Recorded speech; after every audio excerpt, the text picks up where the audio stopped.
আমাদের দেশে যে কত শয়তান আছে, অফিসে ঘুষ খায়, রোজাতেও খায়। মানুষে যখন যায় রোজাতে কয় আমি হাত দিয়া ধরুন না, ডয়েরে থুয়ে যায়। আপনাদের এলাকায় অবশ্যই এরকম কেউ নাই? আমার এক মুসল্লি কয়, হুজুর রোজাতে কেমনে অফিসে কাজের জন্য যাবো, আমার ওয়ার সাথে কাজ। আল্লাহর কাছে বলতে বলতে পরে অফিসে গেলাম, দিকে দেখি মাথায় টুপি, রুমাল টুমাল দিয়ে, কপালে দাগ, সুন্দর এক ফেরেশতা টেবিলে বসা। আমি গেলাম, যাক আল্লাহ তোমার শকর, কি সুন্দর মানুষ পাইছি গো। কয়, স্যার আমার তো বাসায় ওয়াসার লাইনটা বন্ধ হয়ে গেছে, আমি বহুদিন ধরে কমপ্লেন দিচ্ছি, কেউ কাজ করে না স্যার, এখন আপনার কাছে আসছি, আপনি একটু আমার লাইনটা ঠিক করার ব্যবস্থা করে দেন। কয়, কথাটা ঠিকই বলছেন আপনি, আমি ডয়ার খুলে দিলাম, যা দেয়ার এখানে দিয়ে যান, আমি রোজার পরে দেখবো কত দিছেন। এটা রোজা হবে? কথা কন না কেন? এটারে তখনই ঝাড়ু দিয়া পিটানো দরকার ছিল, তখনই যদি কুত্তার মতো পিটানো যেত আর ঘুষ বন্ধ হয়ে যেত। আজকে আপনাদের এদিকে আসার সময় আমি রংপুরের থেকে আসছি, এক জায়গাতে পুলিশ সাহেবেরা দাঁড়াইছেন। কিসের জন্য? কথা কন না কেন? কিসের জন্য? ড্রাইভারকে ডাকছে, এই গাড়ি থেকে নাম। ব্যবহার কি? সাড়াল। কোত্থেকে পাস এ সমস্ত কুত্তা ব্যবহার? একটা ড্রাইভার বিয়ে পাশও হতে পারে, তুই এখান থেকে নাম, এই ব্যবহার করলি কেন? আমি বললাম, ভাই তোর স্যার আইতে কর, যেরকম ব্যবহার সেরকম ফেরত। হ্যালো, তোর স্যার আইতে কর বেটা। স্যার আইসে আমার কয়, আপনাদের চেনা চেনা লাগতেছে, এই কাগজ বাইর করা লাগবে না? আমরা, না না লাগবে লাগবে লাগবে। কাগজ তো আসল উদ্দেশ্য না, উদ্দেশ্য হলো কি? টাকা। নীরব জায়গা ওখানে নাই। আপনি একটা সুন্দর জায়গায় তিনজন কনস্টেবল নিয়ে আসছে আর একজন অফিসার। আমি গেলাম, খাওয়ার জায়গা পাও না? কয় নাউজুবিল্লাহ স্যার, ভালো হয়ে গেছে। কি ভালো হয়েছ আমরা জানি, ওই সন্ত্রাসীদেরকে তোমরা পয়সা খাওয়া ভাগাইছো সব। কিভাবে গেল এত সন্ত্রাসী বাংলাদেশ ছেড়ে? তোমরা পয়সা খায়া তাদেরকে ভাগাইছো, ঠিক না? ঠিক। আমরা জানি এক এক শয়তানকে ভাগাইতে কত টাকা খাইছো। ওই যে সাইদি সাহেবের ফাঁসি দিছে এক বদমাইশ, কি নাম? কি নাম? কোথায় পাওয়া গেল? কি গর্ব করে বলতো, আমি সাইদির ফাঁসি দিয়েছি। গেছে সেখানে, বর্ডার পার হবে, টাকা দিছে বর্ডারের লোকেরে, টাকা খায়া দুই গালে দুই খুশি। ঘুষ আইছেও, পাওয়াইছেও। শেষে ওখানে বরগের উপরে শুয়ে আছে, কলা গাছের পাতার উপরে শোয়া। আমাদের বর্ডার গার্ড কয়, তুমি কে গো? আমাকে চিনো না, আমি বিচারপতি শামসুদ্দিন। কয়, তুই নি মালিক কে? ইজ্জতের মালিক কে? কোর্টেও নিতে পারে না, মানুষের ময়লা থুতু মারে, কোর্টেও নিতে পারে না। আর আল্লামা সাইদিকে গাড়িতে উঠালো, নামালো, কি সুন্দর একটা হাসি দিল, ঠিক না? ঠিক। পুলিশে জিজ্ঞেস করলো, স্যার আপনি কেমন আছেন? এই ডাক্তার, কথা বলো না, তোমার কি হিসাব? ডাক্তার দেখলেই শুধু কথা বলতে ইচ্ছে করে না? স্যার অসুস্থ, আল্লাহর কাছে সাফাজাত। ডাক্তাররা কি করে? তাওয়াক্কুল বাড়াবেন। আপনি যখন প্রথম অসুস্থ হবেন কাকে বলবেন? কাকে বলবেন? সূরা ফাতিহা পড়বেন, দেখবেন রোগ অর্ধেক ভালো। ডাক্তাররা বলবে মানুষের অর্ধেক রোগ হলো মেন্টাল, 65% মেন্টাল, 35 ফিজিক্যাল। আপনি মেন্টালি যখন ভেঙে পড়বেন, ফিজিক্যালি আপনি ডেভেলপ করবেন, আপনার ইমোশন, ইমিউনিটি সিস্টেম আপনার লস করবে। এই জন্য যারা আল্লাহর ইবাদত করে এরা সবসময় সুস্থ থাকে, ঠিক না? ঠিক। কারণ এদের মানসিক অবস্থা কি থাকে? চাঙ্গা থাকে। রোগ হলেও সাথে সাথে কাকে ডাকে?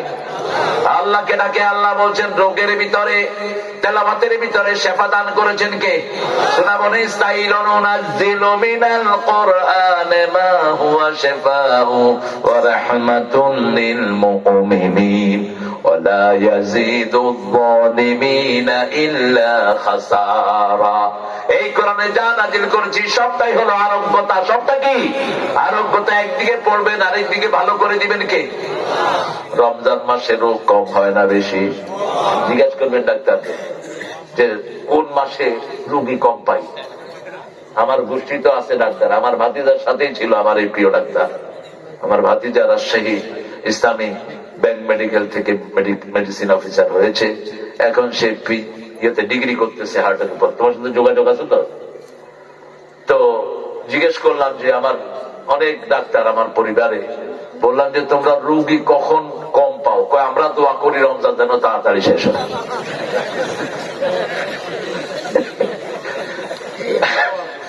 কারণ রমজান আমরা নামাজ পড়ি বেশি, জিকির করি বেশি, আল্লাহকে ডাকি বেশি, ঠিক না ঠিক? সব সময় কার ধ্যানে থাকি? আল্লাহর ধ্যানে থাকি। ওযু করার সময় গড়গড়া করি না, যদি ভিতরে পানি চলে যায় দেখবেন কে? কত সতর্ক আমরা থাকি। আমরা কাউকে জোরে কথা বলি না, আমরা কারোর সাথে বাজে ব্যবহার করি না, শুধু বিবিরে তুই টঙ্গারি করে ডাকি। এটা অবশ্য আল্লাহ মাফ করে দিবে। কি বলেন? বিবির সাথে ভালো ব্যবহার করা সুন্নত না নফল? হ্যাঁ, কোরআন শরীফের আইন বুঝি সুন্নত। সবচেয়ে ভালো ব্যবহার করা বা বিবির সাথে, এটা আল্লাহর আইন, সুন্নত না ফরজ? তো করেন কেন? 5 বার মারুফ শব্দ বিবির জন্য আল্লাহ ব্যবহার করেছেন, আর একবার ব্যবহার করেছেন পিতা মাতার জন্য। সাহিবহুমা ফিদ দুনিয়া মারুফা, দুনিয়ার জীবনে বিবির সাথে পিতা মাতার সাথে ভালো ব্যবহার করবা। আর বিবির জন্য বলেছেন সূরা বাকারা, সূরা নিসা বলেছেন আশরুহুন্না বিল মারুফ, সূরা বাকারায় বলেছেন সাররিহুন্না বিল মারুফ, সূরা তালাকে বলেছেন ফারিকুহুন্না বিল মারুফ, আবার সূরা বাকারায় বলেছেন মাতান বিল মারুফ, আবার বলেছেন হাক্কান বিল মারুফ। 5 বার মারুফ শব্দ বিবির জন্য ব্যবহার করেছেন। যারা বিবির সাথে খারাপ ব্যবহার করেছেন, ওই বিবি মাফ না করলে আল্লাহ মাফ করবে না। তবে সিরাজগঞ্জের ভাইয়েরা কিন্তু যৌতুক খায় না।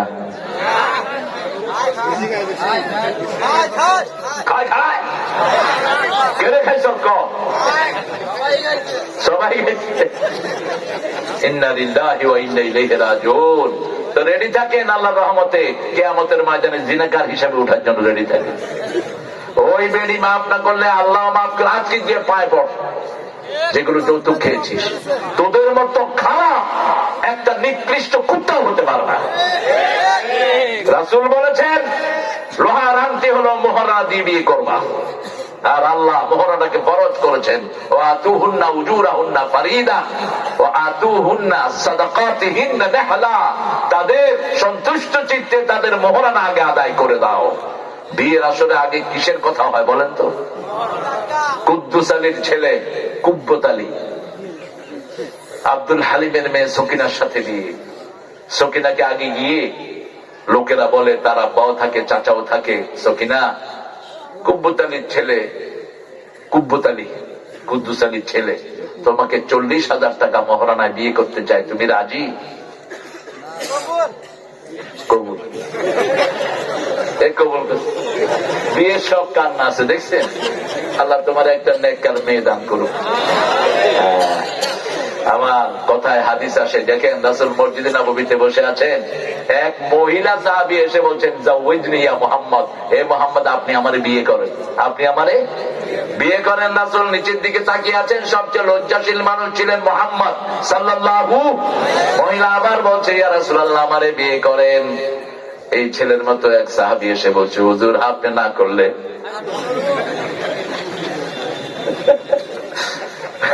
ইয়া রাসূলুল্লাহ আপনি যদি না করেন আমি আসি। রাসূল সাল্লাল্লাহু আলাইহি ওয়াসাল্লাম বলেন মোহরানা কি দিবা? আরেকজন দরিদ্র সাহাবী এসেছেন, বিয়ে করতে চায়। প্রথমেই জিজ্ঞেস করতেন মোহরানা কি হবে? তিনি বললেন আমি গরিব মানুষ। রাসূল বললেন তোমার কাছে সূরা জিলজাল আছে নাকি? আছে। সূরা কাউসার আছে নাকি? আছে। সূরা কাফিরুন আছে নাকি? আছে। সূরা নাসর আছে নাকি? আছে। এই 4টা সূরা যার কাছে আসে সে যেন বিয়ে করে।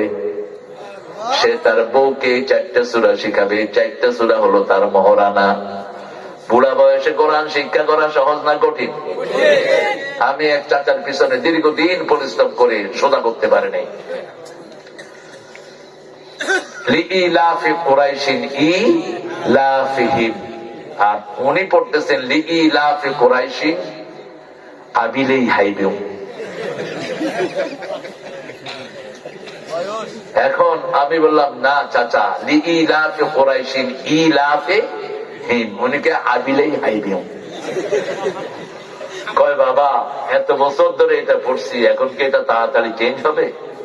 এই যে কষ্ট করে যারা পড়ে এদেরকে রাসূল বলেছেন আল্লাহ ডাবল পুরস্কার দিবেন। বুখারীর হাদিস, সম্মানিত ফেরেশতার মতো এদেরকে কবুল করবেন। দুইটা সওয়াব, একটা হলো কষ্টের সওয়াব, আরেকটা পড়ার সওয়াব। ঠিক না ঠিক? মুখে উচ্চারণ করতে পারে না, তারপরেও কষ্ট করে উচ্চারণ করে, এদেরকে ডাবল সওয়াব দান করে দিবেন কে? এই জন্য বুড়া বয়সে যারা কোরআনের ছাত্র হবে, যখনই ছাত্র হন কোরআন আপনাকে জান্নাতে চলে যাবে। ঠিক না ঠিক? রাসূল বলছেন খায়রুকুম মান তাআল্লামাল কুরআনা ওয়া আল্লামাহু, তোমাদের মধ্যে সবচেয়ে ভালো ওই মানুষ যে নিজে কোরআন পড়ে অন্যকে শিক্ষা দেয়। বাংলাদেশে একটা দল আছে মানুষে কোরআন শিক্ষা দেয়। কোন দল? জোরে বলেন। এদের একটা বই আছে, বইয়ের প্রথমে লেখা কোরআন অধ্যয়ন, দ্বিতীয় হলো হাদিস অধ্যয়ন। এখন আপনারা বলেন কোরআন অধ্যয়ন ফরজ না সুন্নত? আরো জোরে বলেন। হাদিস অধ্যয়ন কি? ফরজ। কারণ কোরআন বুঝতে হলে হাদিস ছাড়া কোনো উপায় নাই। 3 নম্বর ইসলামী সাহিত্য সুন্নত না নফল? কোরআন হাদিস বোঝার জন্য ইসলামী সাহিত্যের দরকার আছে না নাই? 4 নম্বরে হলো জামাতে নামাজ। কিসে নামাজ? জামাতে নামাজ। কাদা তো দূরের কথা, জামাতে নামাজ যদি 142 ওয়াক্ত না হয় আপনি কোনদিন জামাতের রোকন হইতে পারবেন না। সব ছাড়া হয় কিন্তু নামাজ ছাড়া হয় না। নামাজ কম, আপনার সেখানে কম, আপনি আর সামনে আসতে আপনি যত বড় চটপাটি করেন, এই নেতা এই নেতা, আরে বাপরে বাপ, নেতার চেহারা কি? আসল নেতা হলো যে আল্লাহকে সেজদা দেয়। ঠিক না ঠিক? কার কথা? কার কথা? 191 নম্বর আয়াত সূরা আল ইমরান, ইন্না ফি খালকিস সামাওয়াতি ওয়াল আরদি ইখতিলাফিল লাইলি ওয়ান নাহার লাআয়াতিন লিউলিল আলবাব আল্লাযীনা ইয়াযকুরুনাল্লাহা কিয়ামান ওয়া কুউদান ওয়া আলা জুনুবিহিম ويتفكرون في خلق السماوات والأرض ربنا ما خلقت هذا باطلا سبحانك فقنا عذاب النار। বলেন আমিন। নিশ্চয়ই আকাশ জমিনের সৃষ্টির মধ্যে আমাদের জন্য নিদর্শন রেখেছেন কে? জ্ঞানীদের জন্য নিদর্শন। এখন জ্ঞানী কারা? আল্লাযীনা ইয়াযকুরুনাল্লাহা কিয়ামান, যারা দাঁড়িয়ে বসে শুয়ে আল্লাহর জিকির করে তারা জ্ঞানী। কার কথা? আর চিন্তা করে আল্লাহ কিভাবে এই সুন্দর পৃথিবী বানালেন। যখনই চিন্তা করবে আমলনামার ভিতরে সওয়াব দান করে দিবেন কে? আর বলবে মা খালাকতা হাযা বাতিলা। এই যে কলা গাছের ভিতরে যে সাদা জিনিসটা হয় এটার নাম কি? হ্যাঁ, কান্দাল। কি নাম? আর উপরে যে লালটা হয় এটা কি?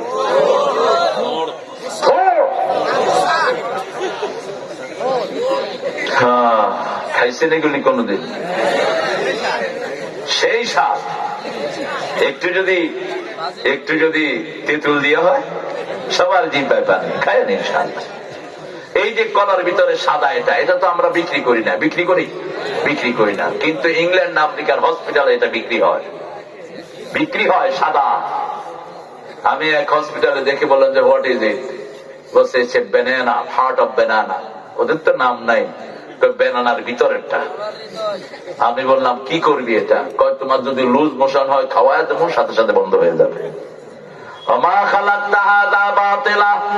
জোঁক আমরা ফেলে দেই, কিন্তু ওখানে হসপিটাল গুলোকে জোঁক রেখে দেয়। অসুস্থ মানুষ, শরীরে রক্ত কম, ওর যখন রক্ত নিবে জোঁক বসিয়ে দেয়। জোকেও রক্ত খায়, জোকের মধ্যে সিরিঞ্জ দিয়ে ওরা রক্ত নেয়। বললাম এটা কেন না? Why did you do it? কেন এটা করছো? বলছে জোক যখন রক্ত টানে শ্বেতকণিকা টানে না। জোক যখন রক্ত টানে হিমোগ্লোবিন গুলো অক্ষত থাকে, আর জোক থেকে যখন রক্ত নেই রোগীটা সেফ হয়ে যায়। ওমা খালাকতা হাযা বাতিলা, কোন জিনিস আল্লাহ বেহুদা সৃষ্টি করেন নাই।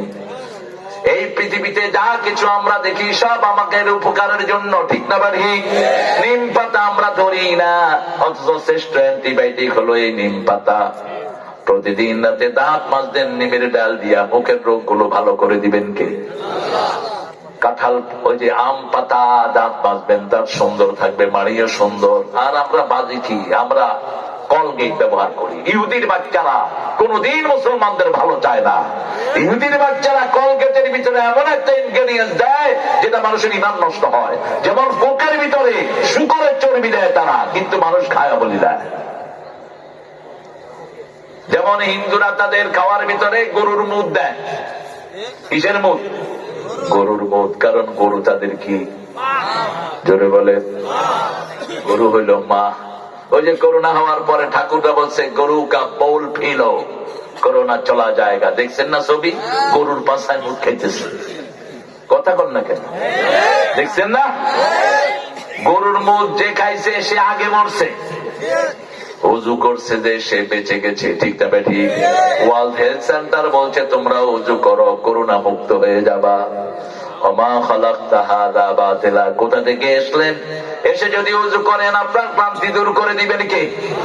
আর যদি রাতের শোয়ার সময় 3টা তাসবিহ করেন পুরো আপনাকে সুস্থ রেখে দিবেন কে? সে আল্লাহ রাব্বুল আলামিন বলছেন তোমরা যদি জ্ঞানী হও জিকির করো কার? শ্রেষ্ঠ জিকির হলো নামাজ। শ্রেষ্ঠ জিকির কি? নামাজ। শ্রেষ্ঠ জিকির হলো প্রথম কোরআন তেলাওয়াত, তারপরে লা ইলাহা। আর আল্লাহ নামাজকে বলেছেন জিকির।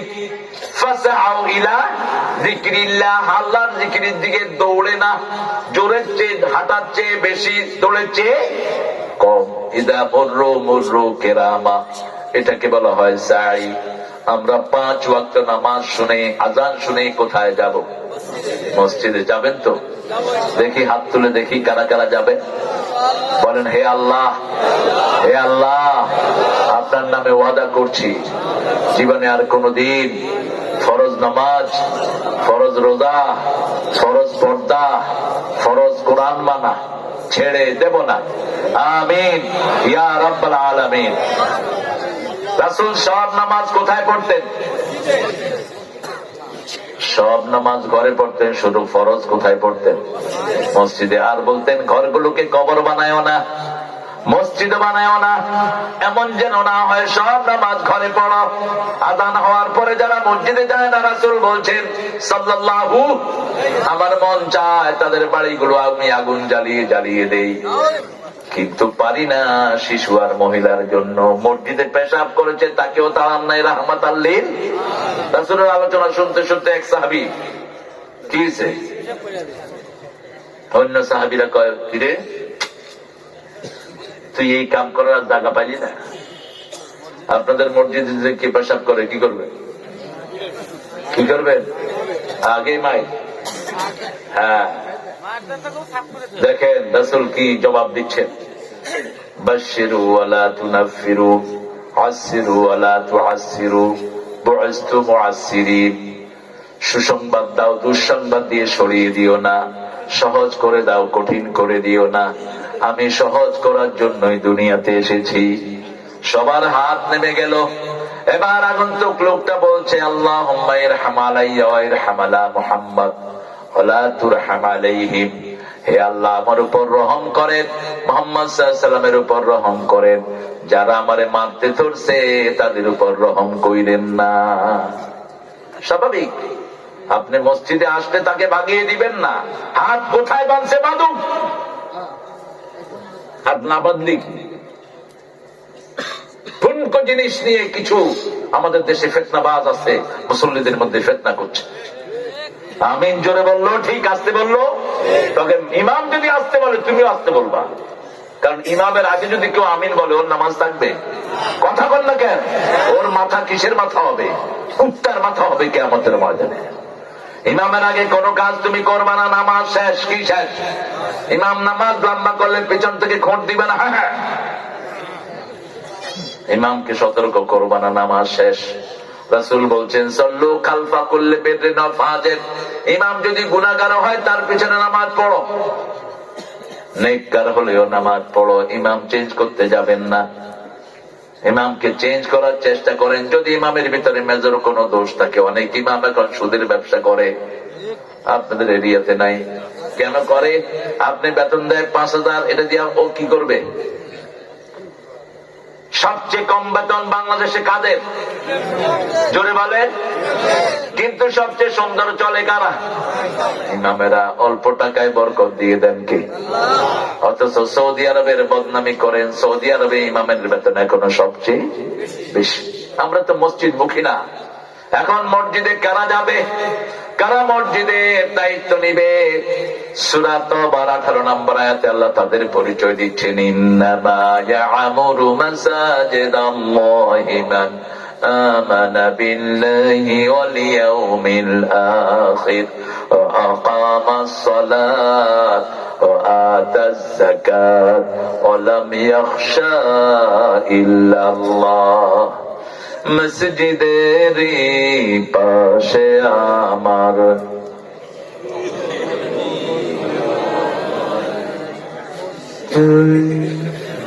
কার কথা? কোন নবী? কোন নবী না? সব নবীর কবর আছে না মসজিদের পাশে? আছে তো। সব নবীর কবর কিসের পাশে? মসজিদের পাশে। বাইতুল মুকাদ্দাসের পাশে আছে সাইয়েদনা আদম আলাইহিস সালামের কবর। মসজিদ নববীর ভিতরে আছে রাহমাতাল লিল, কারণ নবীরা যেখানে মারা যায় ওখানে তাদের ঘর হয়, যেখানে মারা যায় ওখানেই ঘর। যতদিন রাসূলের কবর একা ছিল, মা আয়েশা নিরিবিলি সেখানে চলে যেতেন। আবু বকরের কবর ঢুকলো, তিনি যেতেন। কিন্তু ওমর যখন আহত হলেন ইহুদির ছুরিকাঘাতে, আবু লুলু, ওই শয়তান ফজরের নামাজে তাকে ছুরি মেরে দিয়েছে। তিনি বললেন, আব্দুল্লাহ ইবনে ওমরকে পাঠালেন, যাও আমার মা আয়েশার কাছে যাও, গিয়ে বলো সারা জীবন রাসূলের পাশে থেকেছি, এখন বাম পাশের যে জায়গাটা সেটা যেন তিনি আমার জন্য ছেড়ে দেয়।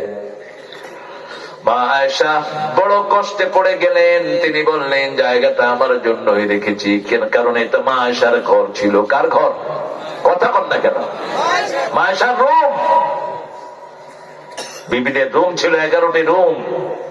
আপনারা তো বড় বড় বাড়ি নিয়ে থাকেন, রাসূল থাকতেন কিসে? রুমের ভিতরে, ছোট্ট রুম।